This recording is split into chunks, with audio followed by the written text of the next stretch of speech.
Your brain is the most powerful weapon in the world. Once you put away your phones and your computers and all that we have nowadays, yeah, it's great. We're up to date. But your brain is the only thing you have when you're going through depression, when you're going through hard times, when you're going through death, real life. You can't Google that, man. You're alone.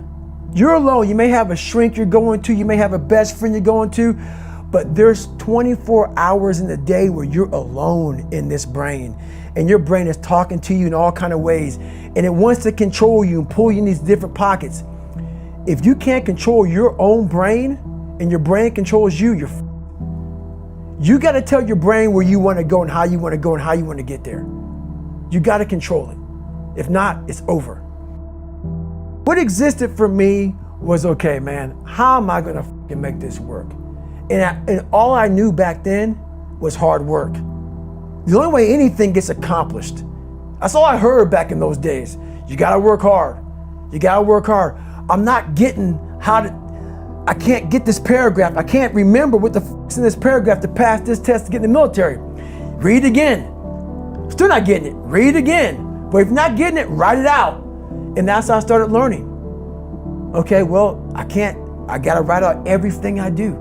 And then write it out again, and write it out again. And guess what happened? I got it. I can't swim. I'm negative buoyant. Go back again. I can't swim. Go back again. Go back again. Go back again. I got it. I realized if I keep going back and going back and going back until the just becomes, your mind will say, okay, we're gonna figure it out, because he is not going to stop. It's not like I'm gonna try one more time. No, it's just like alarm clock goes off, boop, we're going back. I can't read right, we're going back. I gave myself no way out, and my mind realized that. They said, okay, we're gonna adapt and overcome now. Like a lot of people say, trying hard. Your mind knows, man. It knows this guy's bullshitting me, man. This guy's lying. There's no truth behind it. When I was in Navy SEAL training, people go, how were you there for 18 months? The program was only 6 months long. You were in 3 hell weeks in 1 year. No one's ever done that. How did you do that? I talk about the new norm. When I lived in a $7 a month place when I was growing up for a short period of time, I loved it. I didn't know any different. That was my norm. Once we moved out of that place, we moved to a $236 a month place. I was like, I never want to go back to that little piece of shit. But if you go back to that $7 a month place and you realize this is where I live, this is all I got, your mind says, roger that, this is home. So when I was going through Navy SEAL training for 18 months and going back through all the hard parts over and over again, I told myself after the first time, I knew it was gonna be a long journey there. My body was breaking down. It was just how it was going on. I said, you know what, this is my new norm. So my mind said, it's like going to work. Like you go to work, you put your suit and tie on, I go into suffering every day. Every day, suffering, being broken, duct taping my feet up, stress fractures, shin splints, being broken. This is my new norm. And your mind says, if we're not broken, this ain't normal. We gotta be broken. So then your mind starts to get tougher and tougher and more callous. People go, how did you run on broken feet? Broken shins. My mind knew this is how we operate. We're in Navy SEAL training. This is what we are. I became hell. And that became my new norm. I gave myself no way out. There was nothing outside these walls of hell. Nothing. I love God, but for a short period of time, I became the devil, because that was hell.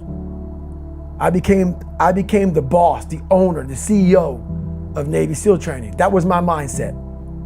And that's how you get through things. You immerse yourself in wherever it is, and you become that. You become that and give yourself no way out.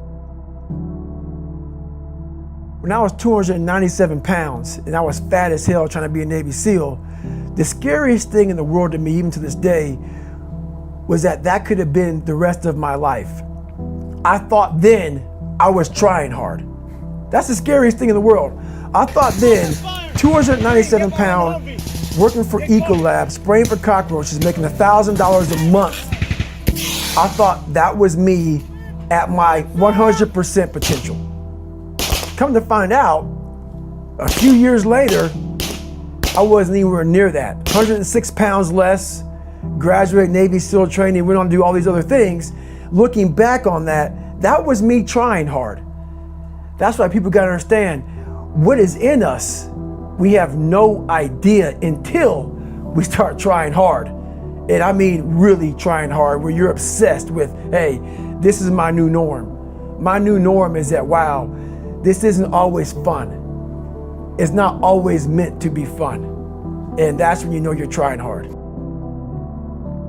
People hear my story and think this guy is sadistic. I realized how the brain works. I figured out how the brain works. I'm a scared kid, and that's what gives me so much power. I had no foundation, and I built this off of just researching the mind.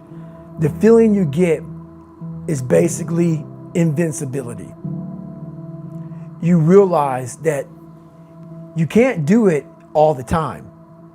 When you need to do it, I know I can go to a place that I can live in. And when you know that you can run on broken legs and you can do certain things that a lot of people can do, but they're not willing to do, this power, this sympathetic nervous system of fight or flight, and you're fighting, it gives you this charge of energy of when you're sitting there at 3:30, 4 o'clock in the morning and you're duct taping your feet up because they're broken, and you're doing it by yourself, and you're going through arguably one of the hardest training in the world.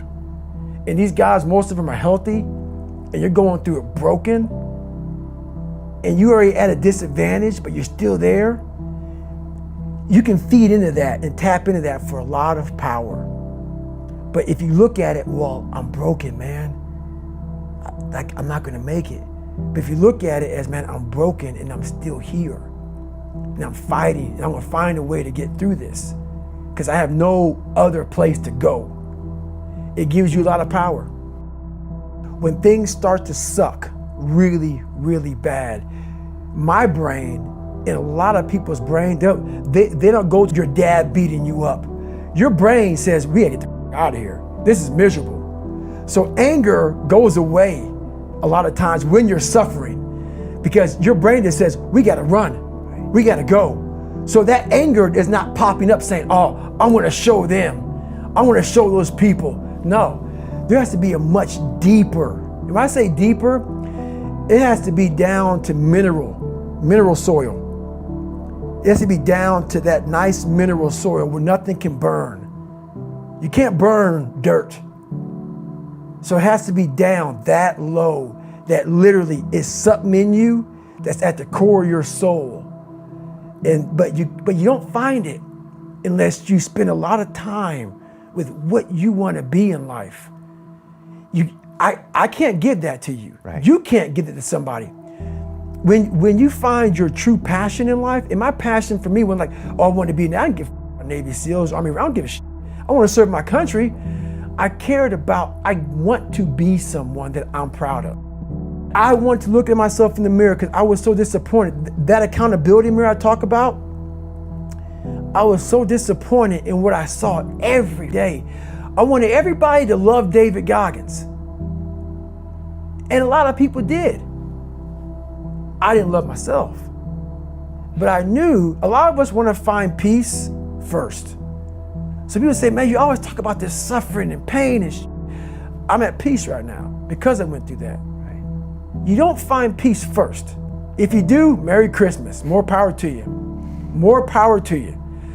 I found peace on the opposite end of finding myself. And no one really finds themselves without going through trials, tribulations, suffering, accountability. And accountability is suffering. Being accountable every day for doing right for yourself, for the people next to you, it's miserable. It's hard. So, even the smallest details.